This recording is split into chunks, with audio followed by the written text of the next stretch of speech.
नमस्कार दोस्तों, मैं आशीष शर्मा हलचल इंडिया से। आज मेरे सामने वार्ड 31 की श्रीमती पूनम शर्मा जी हैं, जो एक चर्चित सभासद हैं और कहें तो एक आदर्श सभासद हैं मुजफ्फरनगर के वार्ड 31 की। आज हम उनसे एक चाय पे चर्चा भी करेंगे, उनसे व्यक्तित्व भी उनका जानेंगे और उनके द्वारा किए गए वार्ड में कार्यों की समीक्षा भी करेंगे। हम आपका परिचय कराने जा रहे हैं श्रीमती पूनम शर्मा जी से। पूनम शर्मा जी, थोड़ा बताइए हमारे दर्शकों को। हाँ, मेरा नाम पूनम शर्मा है और मैं वार्ड 31 इंदिरा कॉलोनी से दूसरी बार निर्दलीय सभासद हूँ।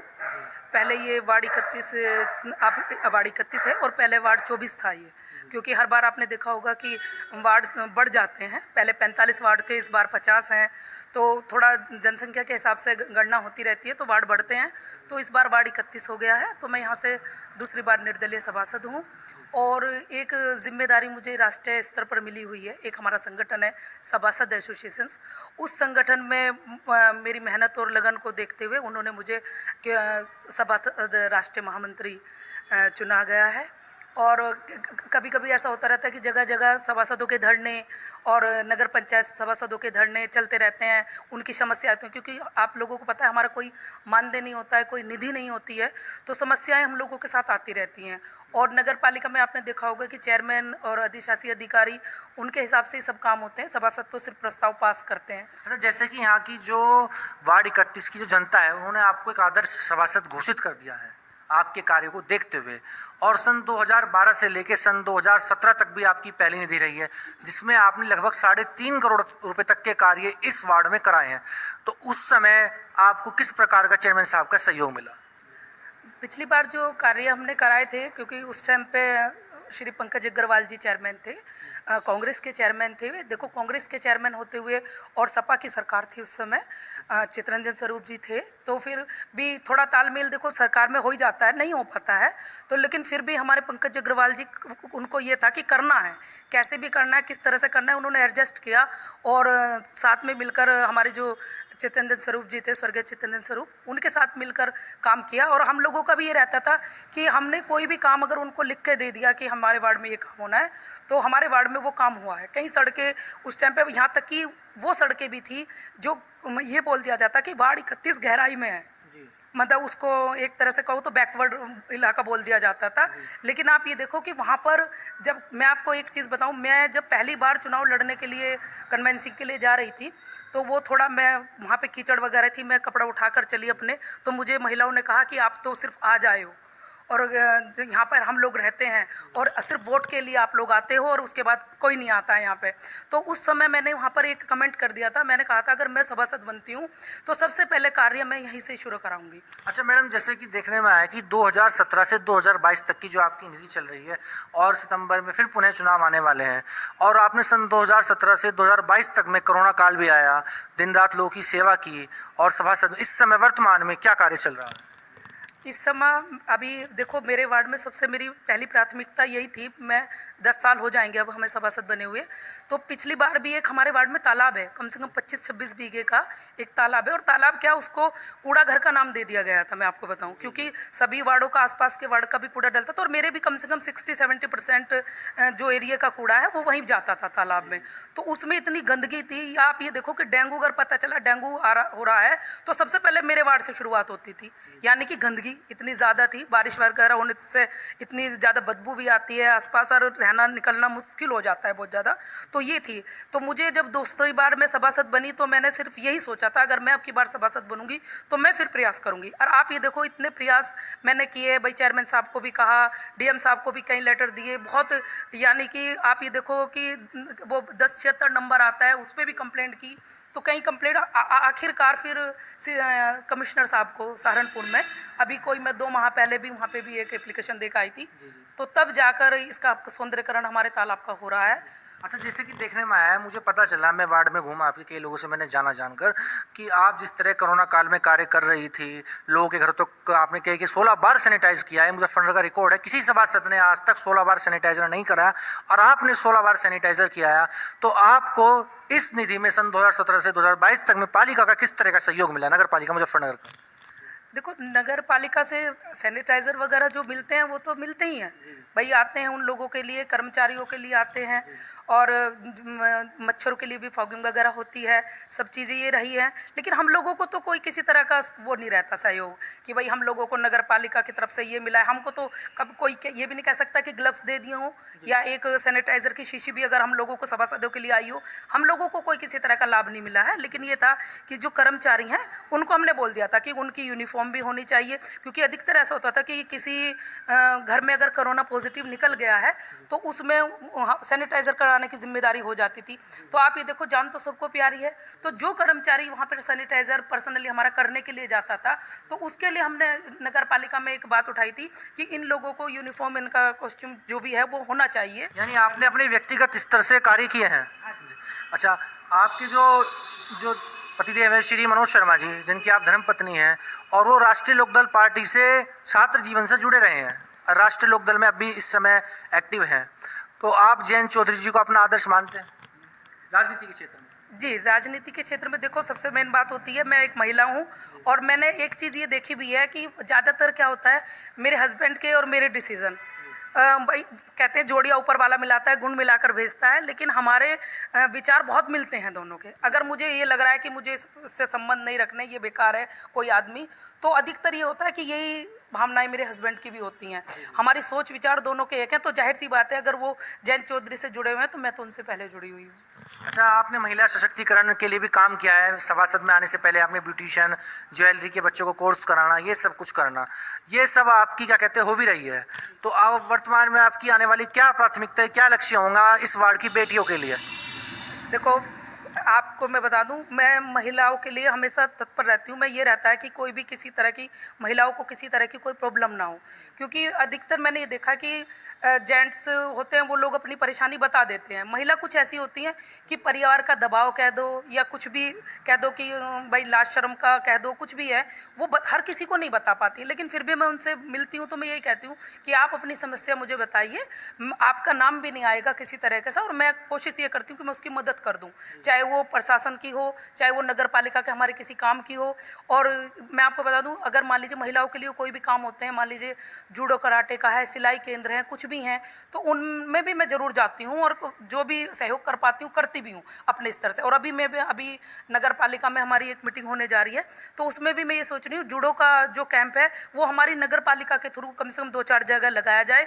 आत्मनिर्भर तो महिलाओं को सिलाई वगैरह सिखा के बनाया ही जा रहा है, उनको आत्म सुरक्षा के लिए भी उनको तैयार किया जाए। तो ये मेरी वो रहती है कि भाई महिलाएं किसी भी उसमें पीछे ना रहें। अच्छा, इसके साथ साथ आप अध्यात्म के क्षेत्र में भी इस वार्ड के लिए बहुत कार्य करी हैं। समय समय पे कीर्तन कराना, जागरण कराना, लोगों के हर कार्यक्रम में सुख दुख में जाना। अब मैंने वार्ड में पता किया कि आपका सबसे बड़ा लक्ष्य रहता है कि मैं किसी के सुख में जाऊं ना जाऊं, पर दुख में मैं बिना बुलाए जाऊं। इस बात के बारे में आप क्या कहना चाहते हैं? देखो, दुख में जाना चाहिए, सुख में तो देखो मेरे पास बहुत निमंत्रण आते हैं, ऐसी बात नहीं है, कार्ड होते हैं, वार्ड वाले तो देते देते हैं। अब तो देखो शहर जानता है तो सब जगह से निमंत्रण आते हैं। लेकिन हमारी सोच ये रहती है कि अगर हम सुख में नहीं जा पाए कोई बात नहीं, हम बाद में हो जाएंगे, लेकिन दुख जिस समय दुख होता है उस समय इंसान को कंधे की ज़रूरत होती है। और तो हम ये सोचते हैं कि देखो हम उनके लिए कुछ नहीं कर पाएंगे, हमें भी मालूम है, लेकिन हम वहाँ पर जाकर खड़े हो जाते हैं तो दूसरे को ये मिलता है कि हाँ, अगर मैंने टाइम पे इनका सपोर्ट किया, इनको वोट दिए, तो देखो आज ये आके खड़े हो गए हैं। तो इस तरह का रहता है। तो देखो, देने को कुछ नहीं देता कोई किसी को, लेकिन अगर हम वहाँ जाकर खड़े होते हैं तो उसका थोड़ा हौसला बढ़ जाता है। तो यही चीज़ हम चाहते हैं कि वो अपने आप को कमज़ोर महसूस ना करे जिस स्तर से। और मैं ये भी कहती हूँ, देखो अधिकतर ऐसा होता है कि शोक सभाएं होती हैं तो उनमें लोग ये कहते हैं कि इस परिवार के लिए है, ये था, सब बखान करते हैं। लेकिन मेरी प्राथमिकता जी जी जी हाँ, लेकिन मेरी एक चीज़ रहती है, मैं ये कहती हूँ कि उस परिवार को आप ये देखो कि आज इतनी महंगाई है कि परिवार खुद अपनी हेल्प नहीं कर पाता, तो दूसरा कौन किसके परिवार की हेल्प कर देगा। तो मेरा मानना ये होता है कि जो काम उस परिवार का था उसमें आप उसका सहयोग करते रहे। मान लीजिए मैं आपको एक छोटा सा एग्जाम्पल दूं, हमारे यहाँ बाहरद्वार डीजे वाले थे, वो इतने अच्छे समर्थक थे मेरे, उनका परिवार इतना अच्छा मेरे से जुड़ा हुआ था, तो उनकी अचानक हार्ट अटैक से मृत्यु हो गई कोरोना काल में। तो उस समय मैंने देखा शोक सभा में कोई कुछ बोल रहा है, कुछ बोल रहा है, तो मेरा मन ये था कि ये बेटा मतलब डीजे का काम करते थे इनके पिताजी, तो मेरी बात ये रही कि भाई इनको मदद कीजिए, ऐसे में नहीं कि कुछ दे रहे हो वो कर रहे हो, इनका काम ये होना चाहिए कि आपने इनका काम आगे बढ़ाओ, बच्चे को भी मौका दो कि अगर इसके पिताजी कहीं काम कर रहे थे तो वे संस्थाएं इसके बच्चे को मौका दें कि ये काम आपको करना है। तो ये हेल्प होती है। देखो ये नहीं कि कितने दिन दे देंगे हम किसी को, 100-200 रुपये दे देंगे, 500 दे देंगे, 1000 दे देंगे, वो कोई मदद नहीं मैं मानती। अच्छा चेयरमैन साहब, एक बात बताइए, जिस तरह आप समाज में कार्य कर रहे हैं, सब कुछ कर रहे हैं, देखिए अधिकतर समाज में ऐसे प्रश्न आते हैं कि निकल कर आते हैं कि लोग जो है अपना 1 घंटा 1.5 घंटा तो लोगों की निंदा में बर्बाद कर देंगे, लेकिन किसी के जो अच्छे कार्य हो उसको दिखाने में अपना एक अस्तित्व कम रखते हैं। इस बारे में क्या कहना चाहते हैं? निंदा के लिए तो उनके पास समय है लोगों की, लेकिन उनकी जो अच्छाई है, उनका बखान जो है, उसमें करने में वो बहुत सोचते हैं। देखो, हर किसी से 100% तो लोग खुश नहीं रह सकते। मुझे भी पता है कि 100% हम किसी को खुश नहीं रख सकते हैं। और देखो, अगर 100% हम किसी को खुश कर देंगे तो ये चुनाव होने बंद हो जाएंगे, है ना। तो ये चुनाव जो होते हैं तो 100% लोगों को हमने खुश नहीं कर पाते। और देखो, होना भी ज़रूरी है, क्योंकि जब तक हमारे सामने विपक्ष या हमारी आलोचना करने वाले नहीं होंगे तो हमें पता नहीं लगेगा हमारी कहाँ कमियाँ हैं। तो वो तो हमें निखारती हैं और ज़्यादा। अगर वो हमारी कमियाँ निकालते हैं तो तभी तो हम उसको करते हैं फिर काम को, और हम और ज़्यादा। ये मुझे बहुत अच्छा लगता है कि सामने अगर आप हमारी कमी बता रहे हो तो मुझे और हौसला मिलता है कि अरे ये कमी है मेरी, मैं आज इसे सुधार लूँ। तो मैं तो उसे सुधारने की कोशिश करती हूँ, मैं इसको बुराई नहीं मानती। कोई आलोचना करे, कुछ भी करे। दोस्तों, ये थी वार्ड 31 से पूनम शर्मा जी। नमस्कार दोस्तों, जय हिंद, जय भारत, वंदे मातरम।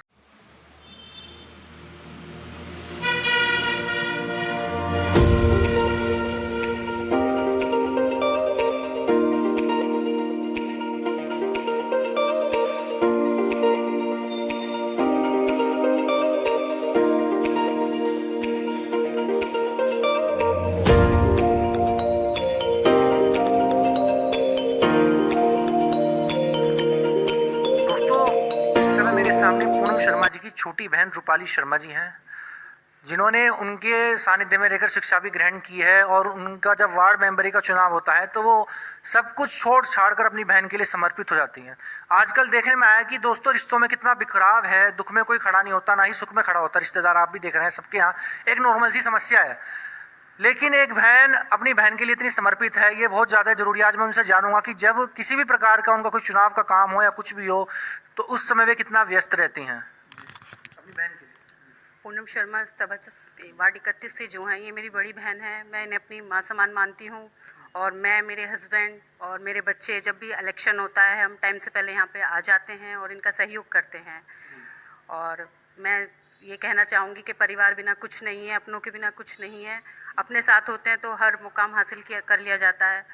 और मैं छुट्टियों में भी यहाँ पे आती हूँ, और जो भी कोई ये प्रोग्राम फंक्शन करती हैं, ये भी मेरे बिना कोई फंक्शन प्रोग्राम नहीं करती हैं। सबसे पहले मुझे बुलाती हैं। और हम दोनों बहनों में बहुत प्यार है। और इनके बच्चे जो हैं दीदी के, वो भी मुझे बहुत रेस्पेक्ट करते हैं। मेरे जो जीजा जी हैं वो भी मुझे बहुत ज़्यादा मानते हैं।